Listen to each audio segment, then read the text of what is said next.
You're going through life with relatively normal ups and downs, but then something unexpected happens and your whole world shakes. You're feeling out of control, you don't know what's happening in your life, and nothing seems stable or secure. You panic, your mental health slips, you're in a crisis. Welcome to the Chrissy B Show, everyone, and today we're going to be helping you, our lovely viewers, on how to deal with the unexpected things that come up. After all, we are the show that loves to help look after your mental health and well-being. And talking about crisis and helping us delve into the psychological realities is resident psychologist Dr. Nihara Krause. We feature a video courtesy of the Mental Health channel on how one person moved past a harrowing personal crisis and how the help he received helped him strive against it. We also have on Dr. Hicks, who'll be answering your medical questions, and nutritionist Helena Chard gives us a healthy recipe that will please you vegans out there. And we also show you how we got on when we visited B Bakery in Covent Garden with our resident beauty expert Sanni Sorma to sample their one-of-a-kind vegan afternoon tea. Newsreader Helena Chard gives us the latest in feel-good news, and business expert Chelsey Baker gives us some useful tips that are sure to help you in a business-related crisis. And at the end of the show, I give you 5 ways to get back on your feet. Now, Red Cross Day may be on the 8th of May, but that doesn't mean we shouldn't think about crisis throughout the year. According to verywellmind.com, a crisis is any experience of an event or situation that exceeds a person's current ability, resources, and coping mechanisms to handle. Crises come in many different types, with financial, emotional, physical, existential, and mental being a few of the common ones people face on a daily basis. There are many ways, organizations, and solutions for solving a multitude of different crises in life, and no two people go through things in the same way. Here is how a 17-year-old boy dealt with his personal crisis and the people who helped him.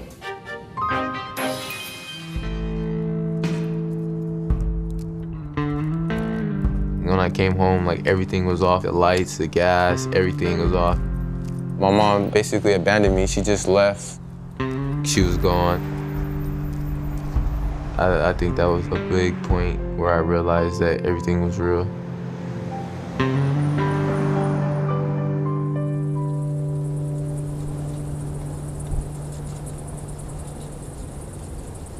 That night, I basically had a blanket and I just laid on the slide, and that was it.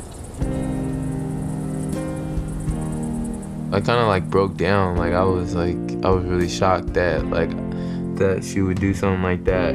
Even my sisters, when they realized what happened to me, they have houses, they could open their home to me. They didn't do that. Started my senior year in high school, so I was just trying to finish, trying to be one of the first out of all my brothers and sisters to graduate. I was out of school for 3 weeks because I didn't feel like going back to school. I didn't think that I was going to be put in that situation, and I really wasn't prepared for it. I was stressed a lot. I had a lot of anxiety. It was hard for me to be optimistic about any situation. I would just blow up and have big outbursts of anger. I was just out of control. I realized that a lot of issues that I had, they were really serious problems.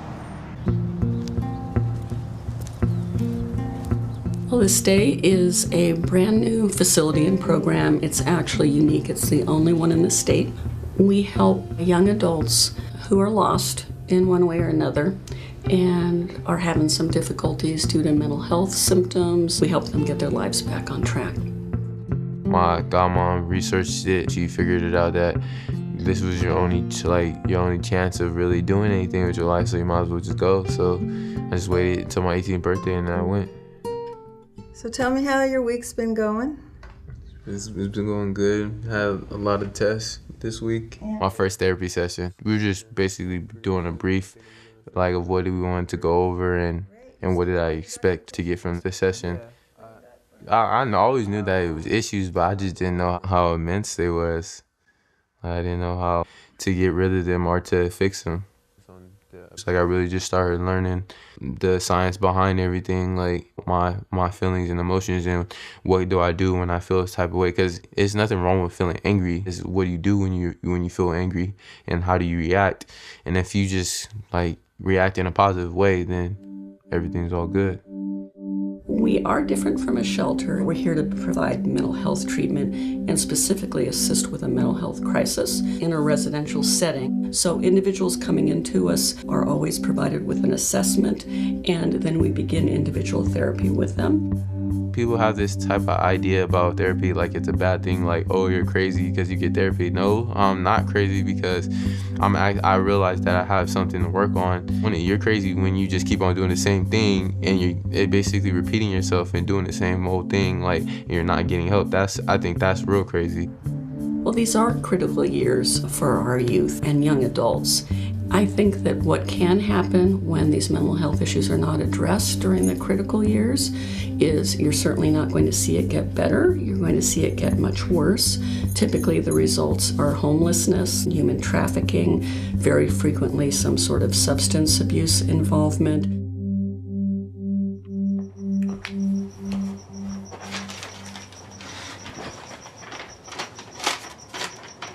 Hello. I'm gonna answer just a few questions. Right now I'm in a part of my life where I'm trying to figure out my path, my destiny, just like everybody else. Sylvan's story is, of course, why all of us here, the entire staff in the county, do what we do. He's attending college classes now, which is something we had planned for while he was with us. Now he's looking for full-time employment while he gets through his college courses. Today, Sylvan is going to be co-leading one of our groups, and he's going to answer a lot of questions. He's going to tell his story in the group about, his time with the stay as well as his time moving forward out of the stay and what that experience has been like for him. So I'm going to turn it over to Sylvan. Man, I've been through the same things that you guys been through, felt the same feelings that you guys felt. I remember when I didn't have nobody on my side. I had been in shelters. I was 18 when I first joined the stay program, and I came here on my 18th birthday, so I celebrated it here. It was a blessing though, because who wants to sleep on the streets on their birthday? It opened so many doors. To be going to school, I never imagined that I was going to be in college. I didn't never imagine that I was going to be playing basketball for school. I never imagined that I was going to be having job internships and so all types of stuff. When you actually buy in, you get a lot of doors open for you.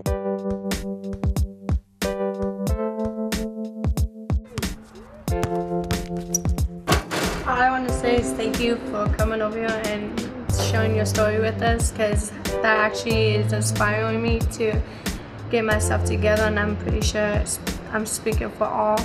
I want to go for the best. I want to hit for the top, not to go halfway. I'm going straight for it. That sounds like you. I'm getting involved in a lot of stuff with the community, talking, sharing my story, trying to motivate, trying to change people's lives. And I feel like that's part of my destiny. I feel like I've been given this story for a reason. My mental health is the main part of getting on the right track. I felt like that was the most important thing for me to tackle before I was on the road to becoming an adult. Thank you very much to the Mental Health channel for that video, and if you'd like more information about them, all you need to do is head over to our website, chrissybshow.tv, and click on our contributors section. Well, now it's time to talk to our wonderful psychologist for today, and that's Dr. Nihara Krause. Welcome to the show, Nihara. Oh, thank you very much. Lovely to be here. So we are going to be commenting on the video that we just watched, but first of all, can you explain more about what a mental health crisis is? A mental health crisis can be, usually it's an experience where a person feels as though they've come to a point when they can't cope anymore. So it's almost like a breaking point. Okay. And that can be triggered either in themselves or it can be triggered by something that's happened to them. Okay. And are there different types of crises, or is it just like a general? There are different types of crises. I think it depends on how you experience it. So often people, if something has happened outside of them, if something's happened in the situation that they're in, then that would be it would be called a situational crisis. So something disastrous has happened perhaps, and that then makes them react to that situation in a particularly difficult way for them. But you can also have a sort of internal crisis, and that could be due to your mental health. So, for example, sometimes people might have a crisis to do with perhaps some sort of psychotic episode where they might start hearing voices, or they might lose touch with reality, or there might be a crisis because they've been very, very depressed and they've got to a point when they want to hurt themselves or hurt somebody else, for example.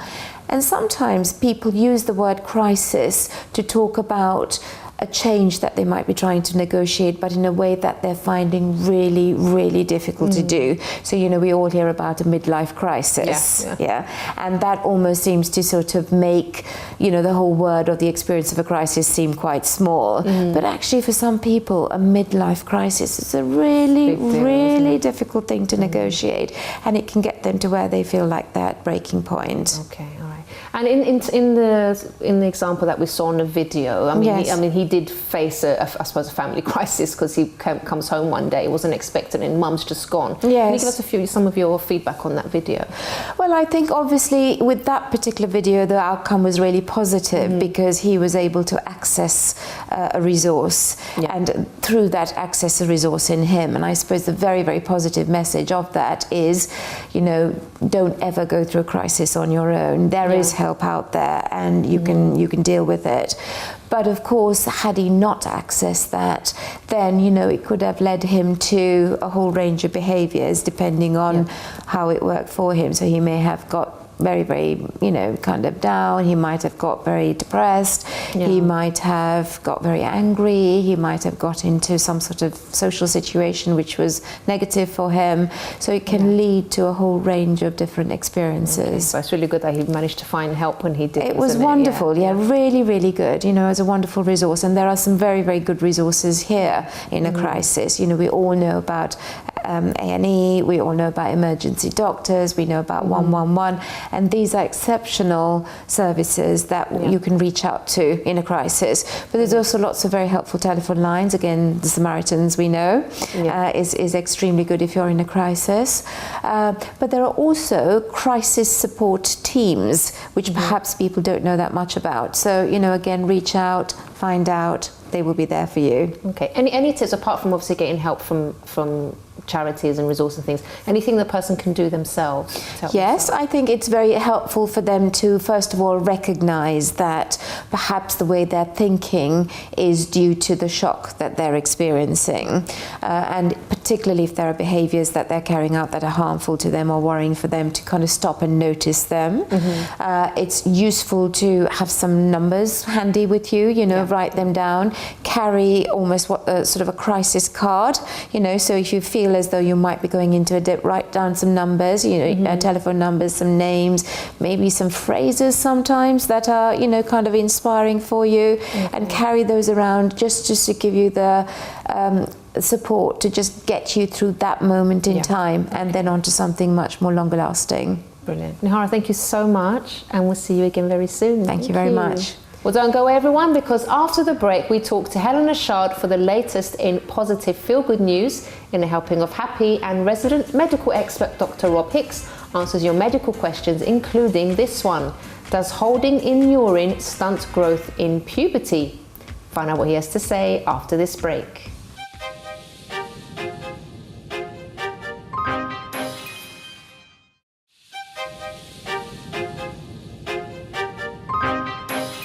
Welcome back to the Chrissy B Show, everyone, your program for all things mental health and well-being. So now we have with us Dr. Rob Hicks, who will be answering all of your medical questions. And if you have a question for him, all you need to do is email us on doctor@chrissybshow.tv. Welcome to the show, Rob. Hi, Chris. Where did this fruit and veg come from? I know.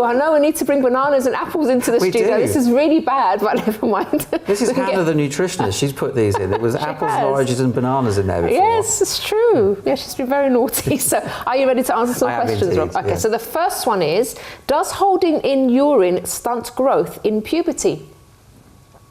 I've never been asked that question before.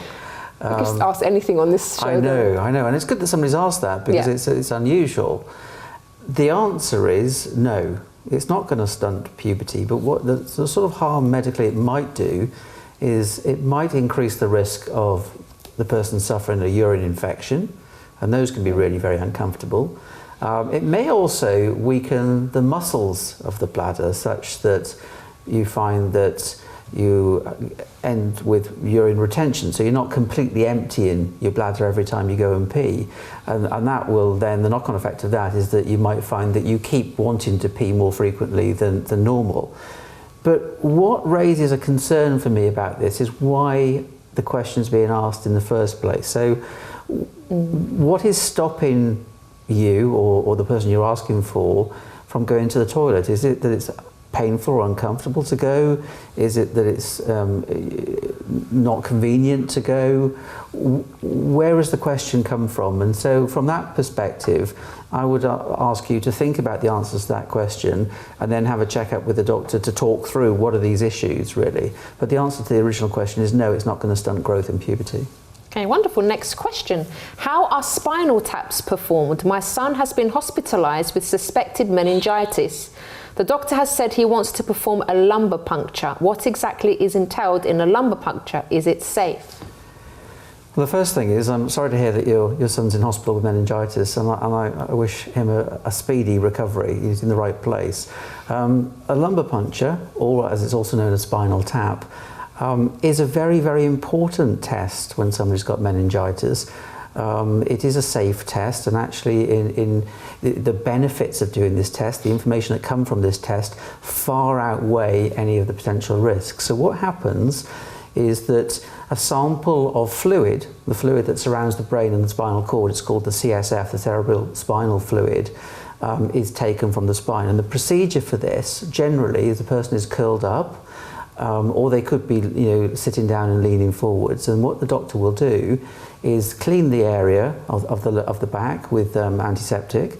They'll put in a local anaesthetic, and then they'll introduce a very, very small needle in between two of the vertebrae, the backbones, into the space where the fluid is. And so the fluid comes out through the needle into a pot, and the pot is then sent to a lab where it can be tested for germs like bacteria or viruses that may be causing the meningitis. Then the needle's taken out, and it's only left in there for a couple of minutes, and a sticking plaster is put over where the needle went in, and then that's it, test done. And the information then that's gathered from those tests can help the doctor decide what sort of treatment is necessary, what sort of bugs might be causing the meningitis, so what treatment is necessary to treat it. Unusual to have problems from it. Sometimes people get a headache for a few hours afterwards. Rarely you get a bit of bleeding or some infection, but as I've already said, the importance of this test is far outweighs any of the potential unlikely risks that occur with it. Okay, last question we've got to whiz through. Do high heels cause leg pain while walking? I wear high heels every day. Recently I started experiencing leg and back pain except when I'm asleep. What can I do? Answer to that question is yes, high heels can cause leg and back pain. However, it may be a coincidence that you're suffering these symptoms related to the fact that you're now doing a new exercise regime, you may have a new job, you may be sitting at a new workstation, and that's what's responsible. What I would suggest you do is try going without the high heels for a while and see what happens, see if that improves the situation. If it doesn't, or if you've got other symptoms like numbness or tingling or weakness of the muscles, get yourself checked out. But if the problem doesn't resolve itself by not wearing the high heels, definitely get checked out. Brilliant, Rob, thank you so much. Your pleasure. We shall see you again next time. Indeed. And don't forget, everyone, if you have a question for Rob, all you need to do is email doctor@chrissybshow.tv. Well, it's easy to think that the world is a dreary place, but here to help us keep our spirits up and high is our very own Helena Chard.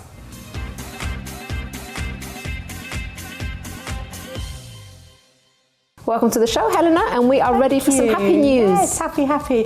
To begin with, a big shout out to all the supporters and the runners that took part in the London Marathon 2018. Fantastic vibe, really sunny day, and so many big-hearted people, all raising awareness to different causes and money and various things. So really quite exciting. One of the charities, the Red Cross, who obviously do a huge amount of good supporting people in crisis, both here in the UK and overseas, so really great. Interesting as well, on the Red Cross theme, refugees reunited. This is something I didn't know about, but it's fabulous. How the Red Cross try and bring families back together again. Okay, that's nice. And it's the IFT team, so it's the family tracing teams. And there is a little story, a fairly recent case, which had a swift and happy resolution, which is brilliant. They're not normally so quick to solve things, but Hassan, who contacted the Red Cross tracing unit in Birmingham, he fled the Middle East to London, and his family, Mariam and 4 children, were to follow. Unfortunately, he lost contact with them. It was just through WhatsApp. There was something like 8 months or something, and he just thought the worst, as you can imagine. He got in contact with them, and his caseworker, James Simmons, something that's like 4 days, found them in Marrakesh. Really? Can you believe it? So complete tears of joy, but you know, fantastic, positive story. And the Red Cross, how brilliant is that? Brilliant. Well done to the Red Cross. Yeah. And moving on, so something that we know about really, that vulnerable children have to reach a crisis to get help, which is sad, but in a sense, everyone's talking about it and saying, you know, we're at a tipping point and the government really has to give councils the funds that they need to sort of intervene at an earlier stage. Everyone's talking about it, which is a real positive thing, obviously, because we have to protect our children. And moving on, it's very interesting, and it's really nice to hear little feel-good stories, which are sort of heartening to hear stories that make children happy, which I'm going to move on to now. Just a simple little thing. So the American Red Cross Heroes Award recognise those who make a difference in our community. And the youngest recipient is a little boy called Alex, who's just won the 2018 Community Impact Hero Award. He's only 7, called Alex. But it's just really it started with a lesson from his mum, teaching him to be grateful. And he found out that lots of people didn't have as much as him, and he used his pocket money to buy teddy bears, and he took to children at a local shelter. From there, it's 2 years on now, and he's developed a Wonder Bear project and has donated 3,000 cuddly teddy bears, but to obviously to children. But he was just, he's only 7, he's just saying just to see their smiles and happiness, he just wants to make children happy, which is ever so cute. Isn't it really lovely? Should do that. I know. I think we'll end on that one. That was lovely. So. It's a sweet one, isn't it? Thank you, Helena. Thank you as always. See you again next time. See you next time. Thank you. Now, don't go away, everyone, because after the break, we show you how we got on when we had vegan afternoon tea with our good friends at Bee Bakery in Covent Garden. And we also have nutritionist Hannah Richards on, giving us a yummy vegan recipe, as well as answering your nutritional questions, including this one. I'm trying to quit smoking and was wondering if my diet can help me kick the habit. What foods can you recommend to help? Let's see what she says after this break.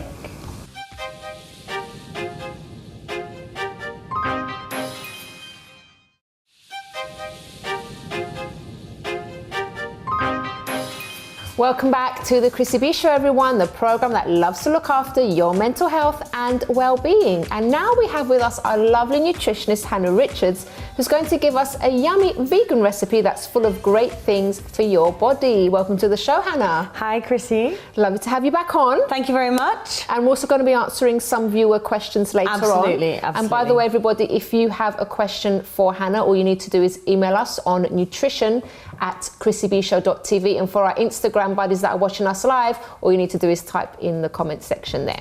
So what are we making today? Well, today we're going to do a salad, which I know, is sort of, when it's a vegan salad, obviously, and we know the sort of principles of being a vegan, but I've tried to sort of add in a few things here to make sure that we are incorporating our good fats and our protein as well, which often is the two things that get forgotten about when you're a vegan. Right. So you're very good at eating all your fruits and vegetables and oatcakes and biscuits and things like that. But the good saturated fat, the good fats and the proteins get missed. And then we get sort of a little bit deficient in B12 and things like that. So the first fat we've got is Mr. Avocado. Of course. Forget Mr. Avocado. The most popular fruit on the market. But it's monosaturated fats. All our cells in our body need good fats. So it keeps us satisfied. Yeah. Keeps us on the ball. So always throw in. You can't go wrong with an avocado. No. I think somebody asked me the other day, will I get fat if I eat an avocado? I said, there are worse things you can do than eat avocados, so don't worry about that at all. So then we've got some of our cherry tomatoes, oh thanks. So we've got there, I brought some flaked almonds, so you can sprinkle a few of them in, Chrissy. And you could use any nuts. Any nuts are allowed on the vegan diet. Yeah, perfect. And we're just going to keep topping it up and creating lots of colour, lots of texture. I think also the thing is, when people start getting into veganism, you know, you can sort of very quickly run out of ideas and eat the same foods, and it can sort of end up getting a bit unadventurous because you've got to work hard at it. Can you imagine? So the really good vegans, here's some mange too. We could have steamed these a little bit. They don't need it, do they? They're really nice, like crunchy and nice. Crunchy and nice, and give it a bit of texture. It's always good to get your salad bowl full of colour and full of texture and full of different ingredients. Yes. The more ingredients in your salad bowl, the more microbes you've got feeding your gut. So all round good health. Yeah. So there we go, some of that. Chuck it in there. These are nice leaves. I brought these in because they've got that beautiful sort of beet leaves through the middle. Again, giving us a bit of colour. There we go. Then we've got some ginger. And ginger gives it a bit of zing. Another great vibrant colour as well. Lovely jubbly. So you can just shave off the top. You can just shave off the tops of the ginger like that, or you could just get a grater. And we're just just put it in with the skin. Yeah, absolutely. Okay. I mean, this is a nice organic ginger, so it's a bit thinner than the big fat commercial ones. Okay. And we've got some turmeric. Aye. Turmeric looks like old witches' fingers. I'm standing away because that really stains, doesn't it? And I'm going to chop it really finely. But these are like full of antioxidants, full of anti-inflammatory properties, and full of digestive properties as well, especially with the ginger. It looks lovely, doesn't it, with the orange there? You've already started getting lots of colour coming through. Then one of my favourite things to put in a salad is a Granny Smith apple. Because again, it's just loads of crunch. And it gives the sweetness to the... Sometimes blueberries, if the blueberries are in season. I like pomegranate in salads. I think that's lovely. I think pomegranate is the sexiest fruit around. Oh, it's so tasty, It really brightens up any dish. Looking okay, great. so let's just put it flat for 1 second, because then what we're going to do is we're going to throw in some hummus, and this is our chickpeas, otherwise known as garbanzos. Garbanzos? Garbanzos. I didn't know that was a name for them. Okay. And we're just going to dollop that in the middle to give us some protein. Nice chickpeas, adding a bit of protein, and then round the side we're just going to slightly drizzle a little bit of tahini. Nice. And then we're going to put on some more good fat with our olive oil, nice staple. Course. Our extra virgin olive oil. Extra virgin, always in a glass bottle. Yeah, okay. Some black pepper, some sea salt. And we're going to do, and this is my little... What's that? This is my secret weapon. Wow, I've never seen that before. It's turmeric juice. Powder. And look at the colour of this. Now you've got to be very careful with a steady hand. Oh wow, that's a lovely colour. Oh, so you don't put much, do you? You don't put much because it's like really potent. It's really potent around. Oh wow. And then we're just going to give it a little... That looks and smells delicious. And you can immediately... It's really good, yeah. Smell the turmeric, potato. And I'm just going to keep the hummus in the middle with the turmeric on, because then when you come to take it, you can sort of, take a bit of the salad with a bit of the protein on top. So top tip for vegans, always make sure you've got some protein going on in the middle of your salad bowl, and that could be hummus, it could be a bean dip, it could be tahini, it could be broad beans, it could be quinoa. Quinoa's got a lot of protein in it too. Yeah, brilliant. Okay, lovely. We shall try that later. But time to answer our viewer questions very quickly. We've got about a minute left. Okay, I'm trying to quit smoking and was wondering if my diet can help me kick the habit. What foods can you recommend to help? I would try and go for, it's lesser of an evil. Chewing a mint, having something in. I think smoking sometimes is a bit of boredom. And so it's sort of swapping that habit for almost another one. So a sweet or a mint might, in the interim, sort of avoid you having a cigarette. But not so much nutrition then, like there's not really I don't think there's evidence. like one ingredient that's going to stop you. It's sort of stacks of willpower. So find something else to do, basically. Yeah. How much processed meat is safe to eat, and is it all bad for you? Surely there's something good in a sausage roll, Hannah? I know, sausage rolls are so good, especially from they're from a like little farm shop. I know an excellent place for sausage rolls. I'll tell you about later.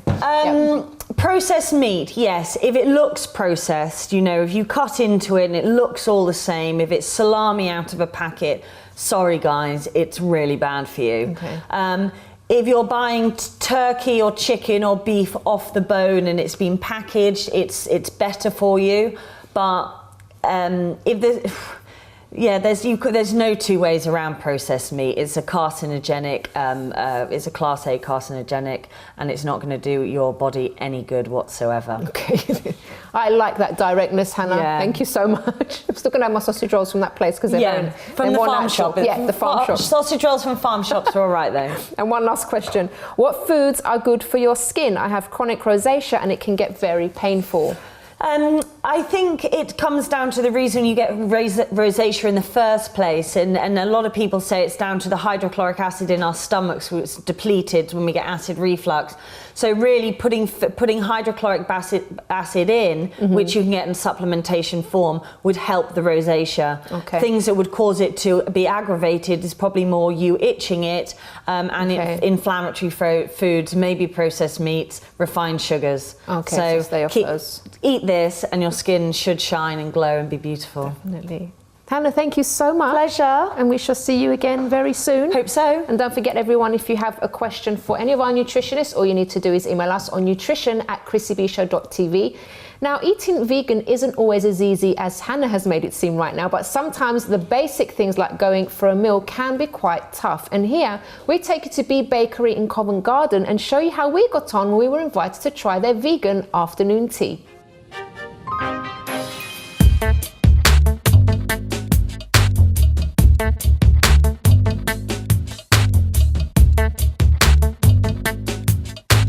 Hi everyone, today I am here at the lovely B Bakery in Covent Garden, and today we're going to be trying out their vegan afternoon tea. So it's something new that they've started. I can't wait to try. I love afternoon tea anyway, but I'll be quite interested to see what the vegan one will be like. And joining me actually will be our resident makeup expert on the program, Sanni Sorma, who happens to be a vegan, and she's going to be giving us her opinion about what we're about to try here. So here I am with the lovely Sanni Sorma, everybody. You all know her from the program. Now, are you looking forward to this afternoon tea? Yes, I am. I'm really excited about it. I thought I would have to give up afternoon tea forever after having gone vegan, but this is like such a great surprise for me. And it's fully vegan. It's not just a couple of the cakes, it's like everything. Oh my God, really? Yes. Oh, even the macaroons. Everything. I'm looking at somebody else's table. Should we try it then? Yes. Wow. That looks amazing.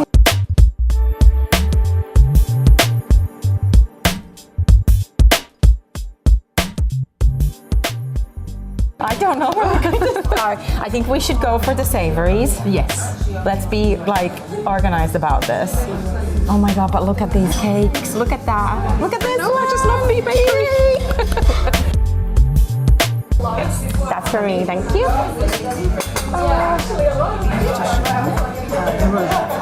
Thank you very much. Perfect. Chin chin. Oh. Should we chin chin? I don't know. Do you do that with tea? I don't know. Well, Maybe, I think we do.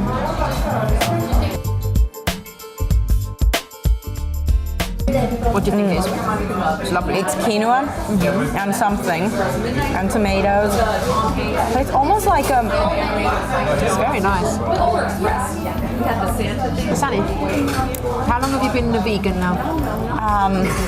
Well, I first went vegan 10 years ago. Yeah. Pretty much exactly 10 years ago. And I was vegan for 3 or 4 years. But during that time, I moved from London to Paris, and I lasted for the first 9 months. But Paris at the time was not vegan friendly at all. The only thing I ever had was a green salad and French fries. And so even sometimes then, after going through half of the French fries, I realized that they were fried in duck fat or something. So then I went back to vegetarian, because I've been vegetarian forever, and we moved back to London, and I don't know why. I think I was just so used to being a vegetarian that I didn't immediately go back to being a vegan. I was vegan mostly at home, but when I went out, I was vegetarian. But now, it's coming up to 6 months, I have been 100% vegan again. Obviously, because you did this for ethical reasons, but what other benefits are there to my skin cleared up, so I always get lots of hormonal spots on my chin. A lot of women do. And it doesn't happen immediately, but within a month or two of going vegan again, I never get them. I just don't. I've got like now lots of little bottles for my problem chin that I don't ever need to use. So like your skin is better, you feel better in general. Yes, there is vegan junk food, but it's not as readily available. So by default, you just eat healthier, a lot healthier. Okay, which one do you want? This one's just kind of calling to me. This I know, because it's big, right? Not because it's big, just because it's... I feel like it's like, is it a lemon drizzle? This is like the cake I gave you that I made that was it is.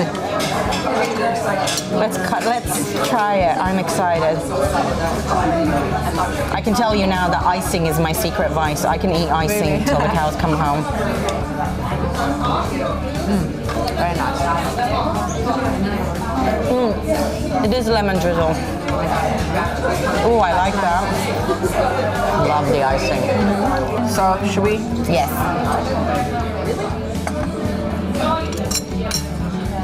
Oh. You know, looks like some kind of coconut base, doesn't it?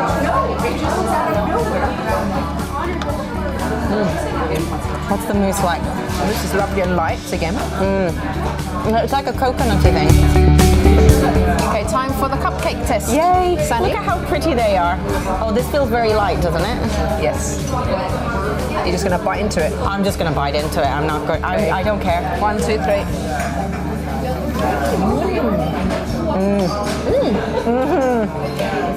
Now that tastes like buttercream. It does. Without the butter. Without the butter. Oh my God, that's good. This is and toffee. That is nice.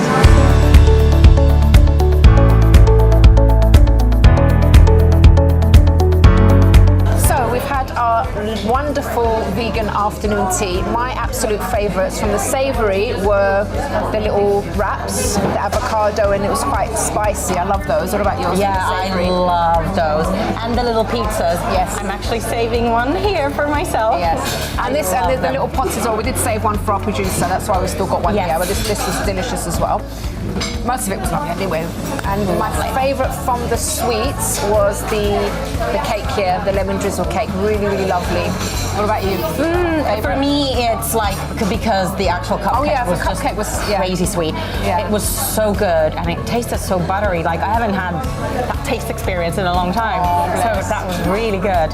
So is it someone you would recommend? Oh, 100%. Yeah, 100%. I already know people I'm going to bring here. Really? Yeah. Okay. I'll let you go. All right. So thank you so much for giving us your take on this. Thank you so much for having me. This was a great show to make. And thank you very much to Bee Bakery for this lovely experience.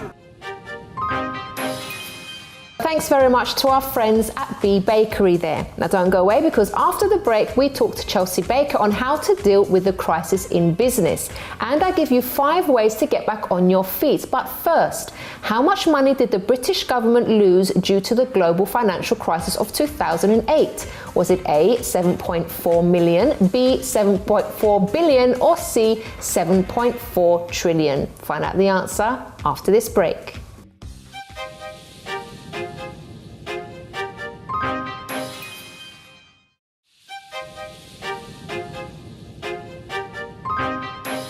Welcome back to the Chrissy B Show, everyone, where today we've been talking all about crises. Now, before the break, I asked you, how much money did the British government lose due to the global financial crisis of 2008? Was it A, 7.4 million, B, 7.4 billion, or C, 7.4 trillion? The answer is C. According to The Independent, the multiple bank bailouts, global stock crashes and inflation impacted how much the government lost in the world's worst financial crisis. But don't fret, crises in business are a common occurrence that don't need to put you down. And here, business expert Chelsey Baker gives some advice on how to handle a crisis in business. Hello, my name's Chelsey Baker, and today I'm going to talk about how to keep calm and cope during a business crisis and how you can try to plan to avoid any unexpected business disasters.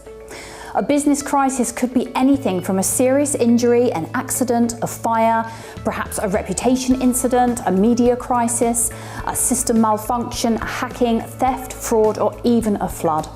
Now, unexpected emergencies can and do happen, so it's really critical that you try and prepare for all eventualities and make use of the opportunity that you have now to start planning ahead. So now I'm going to give you a few tips and suggestions of what you can put into place. So my first tip is to have an emergency fund and check your current insurance policy. That's if you do have an insurance policy, absolutely essential. Many disasters can be solved or helped by having financial contingency plans in place. Perhaps your business is dependent on using certain equipment, so let's look at setting money aside in case that equipment breaks down or needs to be repaired. So please do check your insurance policy as well. Look at the current policy and see, is it as extensive as it should be? When you read the small print, many policies only pay out a certain or capped amount, and that's very, very bad. I looked at a policy recently and the maximum payout that my client was getting would be only £2,000. Another policy that I read, my client was only covered if all his goods and all his products were a certain amount off the floor. Of course, none of them were on the floor at that point, so he wouldn't have got paid out. So really have a look at the small print. It's absolutely critical to read it. Whenever a major disaster happens anywhere in the world, disaster funds are really quickly set up, as money can often put things right or help to at least alleviate a disaster. So remember, a lot of businesses, they go out of business because of cash flow problems, not because what they're selling isn't any good. So my recommendation would be to put some money aside now for a rainy day, so in an emergency you can have access, immediate access to those funds whenever you might need. My second tip is to have a contingency plan. Make sure you have plans to allow for things not going to plan. For example, if your business had to suddenly close, where would you go? What would you do? How would you notify your clients? Do you have a plan in place to notify clients of the downtime, how you'll be operating? Could you automatically send your customers a text or email explaining the situation you set up for that? So do a risk analysis of things that could potentially go wrong and the likelihood of them happening.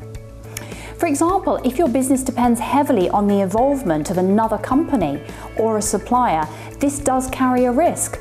What would happen if they went out of business? Have a relationship with another company already in place who you've checked them out, they're suitable, you've figured out that they're reliable to avoid any potential disasters. Look at bottlenecks or critical paths in your business. If your business relies on a particular member of staff, then implementing appropriate training and cover should anything happen to that person is absolutely essential. And now, as with any data, it makes sense to hold data centrally, such as customer orders, customer accounts.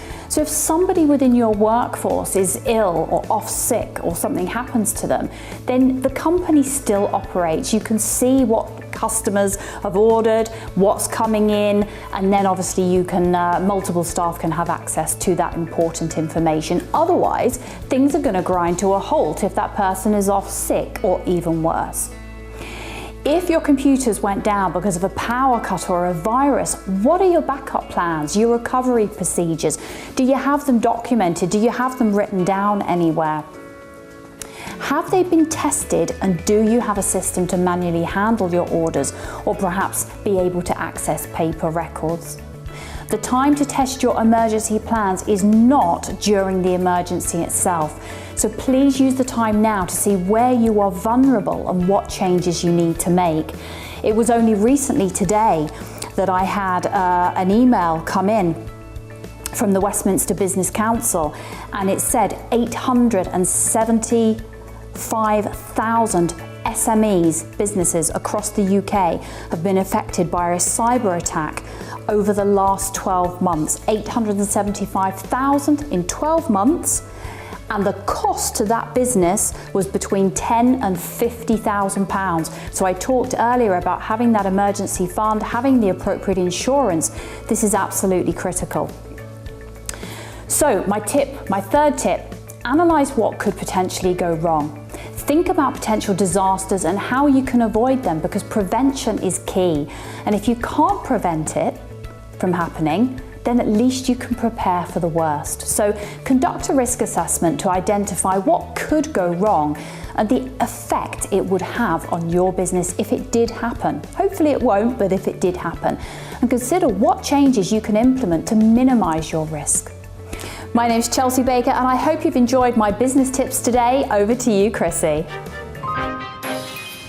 Thank you very much to Chelsey there. So now I'm going to be sharing 5 ways to get back on your feet. So my first one is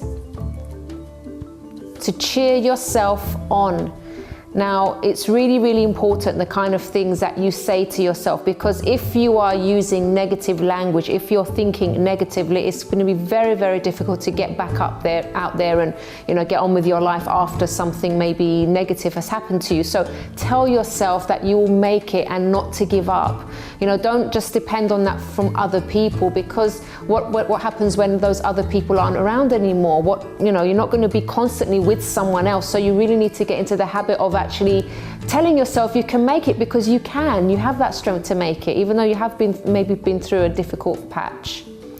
The second point is to rein your mind in. Now, our minds are, for some reason, they're really good at conjuring up all sorts of things and scenarios, and also making us relive the past. So it's very important that you do control your thoughts as much as you can, because if you keep thinking, starting to have other thoughts that don't even exist. I don't know if it's happened to you, but maybe you might have had a disagreement with someone, or it might not be even a disagreement. It might just be something, a comment that the person made, and you kind of create this whole thing in your mind. Why they said that thing, it's because of something that happened the other week, and all these different things come into play, and actually it's nothing to do with that, because it's just something that your mind has created. So make sure, when your mind does start to wander and relive things and create things, bring it back in, and always kind of doubt your doubts, I would say. The third one, to be grateful. Now, sometimes when something negative or unexpected happens, we do tend to kind of focus solely on that thing, and it seems to, if you're not careful, it does kind of take over.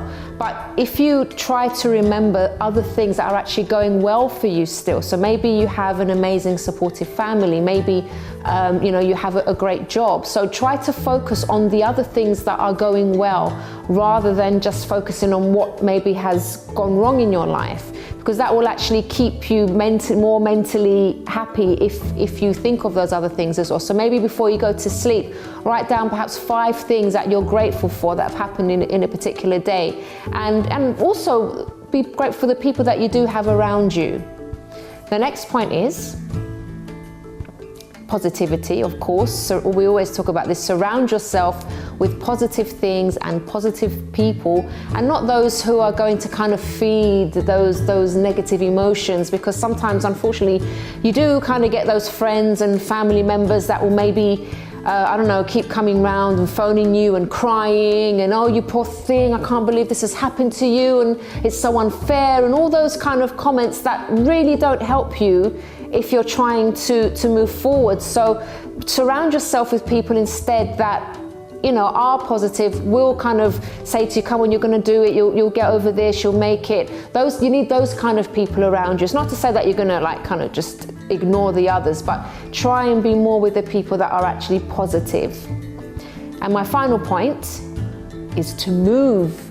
So do not stay inactive. Start planning your future again. Maybe you have taken a hard knock, maybe at work, or something's happened in your family, and you kind of maybe just kind of put everything on hold and you just want to take some time out. Okay, it's fine to take some time out for a while. Of course, you know, if it's depending on what's happened, you do need to think and you need to kind of process what's happened and maybe rethink your future, but don't stay in that situation for too long.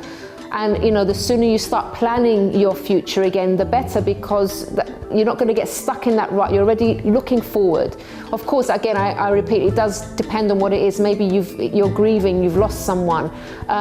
Sometimes those kind of situations do take longer. I'm not saying just forget about your loved one that maybe has just died or left or something like that. You can't do that. A lot of people can't just do that. So depending on the situation, but again, don't stay in that situation for too long. Make sure as soon as you're ready, you do start planning again, because don't forget, you do have a future. Despite what's happened right now, you do have a future and you need to get on with that future.